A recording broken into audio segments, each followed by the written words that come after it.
Como vai? Tudo bem com vocês?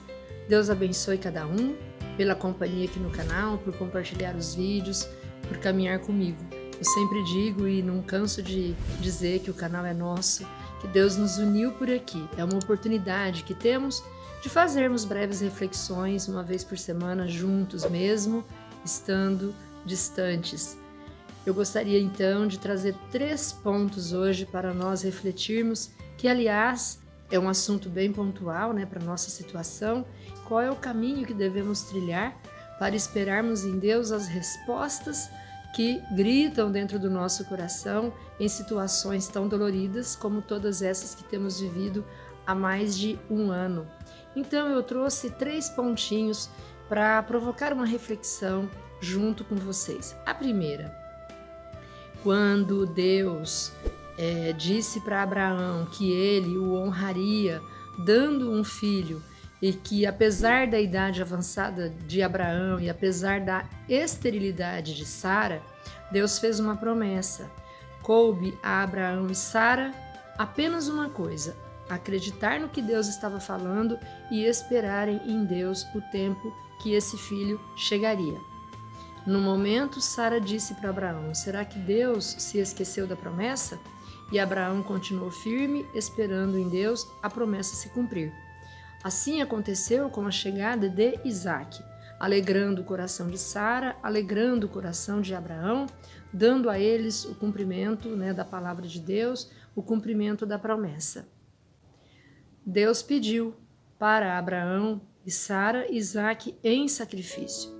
Então, vamos pensar um pouquinho sobre como é que o coração humano de Sara e Abraão se sentiu diante do cumprimento da palavra de Deus, dando o filho e ao mesmo tempo pedindo esse filho em sacrifício.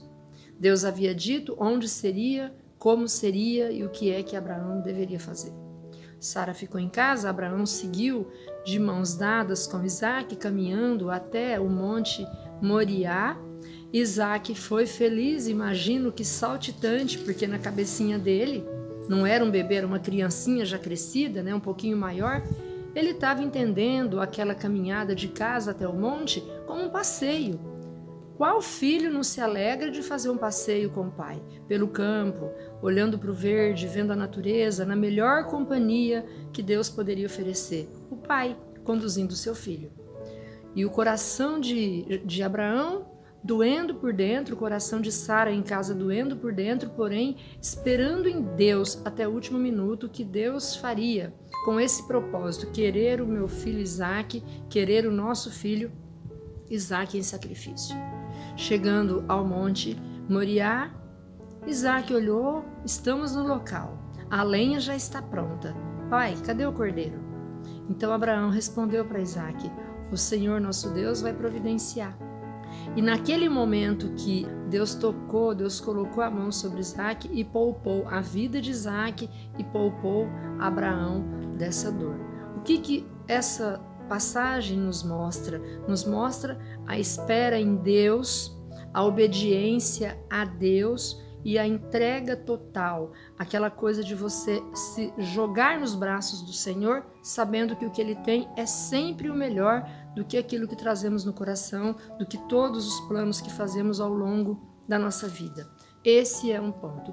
O segundo ponto, quando eu tinha 2 meses, aqui eu abro uma vivência da minha história com vocês, os meus pais enterraram um filho com apenas 19 anos, ele teve um ataque no coração.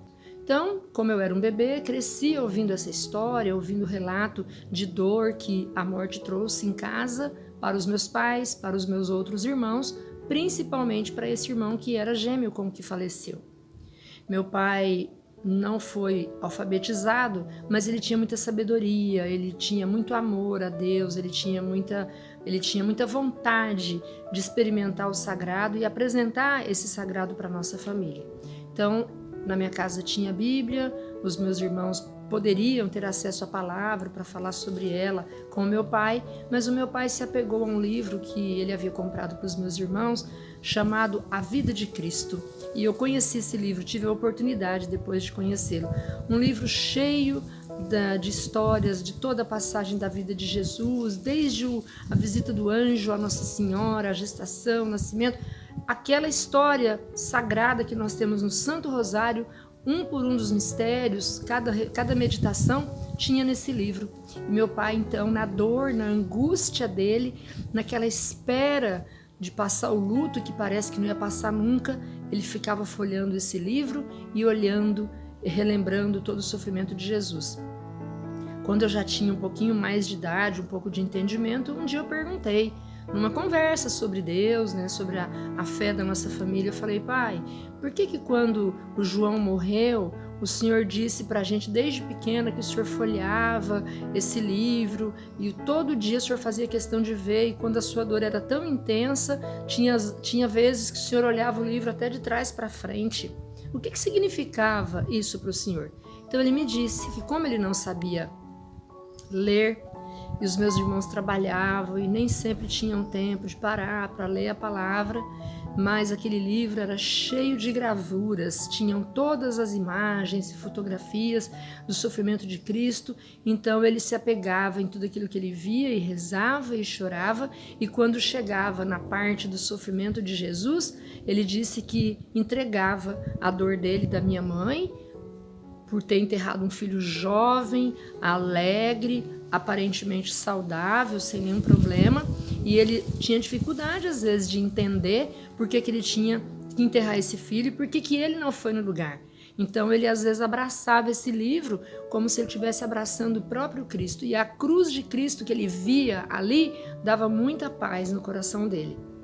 Meu pai, minha mãe, tantos pais e mães representados pelos meus, que estão agora vivendo o luto de uma maneira contínua, né? Todos os dias, várias vezes ao dia, nós recebemos notícias, e pais e mães e filhos, tantas pessoas indo embora, vivendo esse momento de dor, mas o momento de espera na comunhão que temos que ter com a cruz de Cristo, porque nós sabemos que sobre todas essas coisas existe um propósito, um chamado à conversão, à mudança de vida, a uma entrega total e absoluta nas mãos de Deus, porque como as mãos do Senhor são poderosas e só Ele é quem tem controle sobre essa situação, então é preciso a nossa entrega com confiança, na esperança que Deus tem o cuidado sobre tudo isso.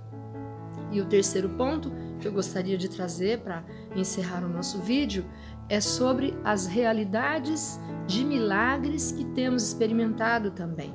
Com a graça de Deus, essa semana tivemos algumas notícias de pessoas que foram estubadas, pessoas que saíram da UTI e foram para o quarto, pessoas que saíram dos hospitais e voltaram para casa, testemunhos que temos acompanhado, sim, em meio às muitas dores, em meio a um luto bem pesado, mas também em meio a muitas bênçãos, em meio a muitos milagres que Deus está fazendo.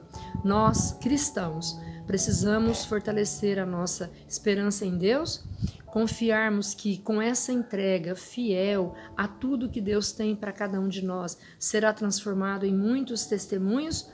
A vivência da dor, acompanhada do amor que a gente tem certeza que Deus tem por nós, com a entrega do seu Filho, ela precisa fazer morada permanente dentro do nosso coração.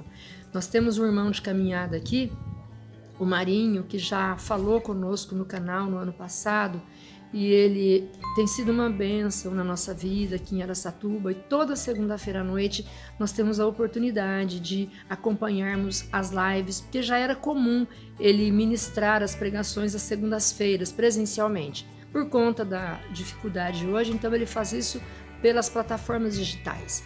Então ele sempre diz: eu tenho chorado a dor de muitos, eu estou em comunhão com os que sofrem, eu estou sentindo a dor em mim, mas a minha fé está inabalável. Amém.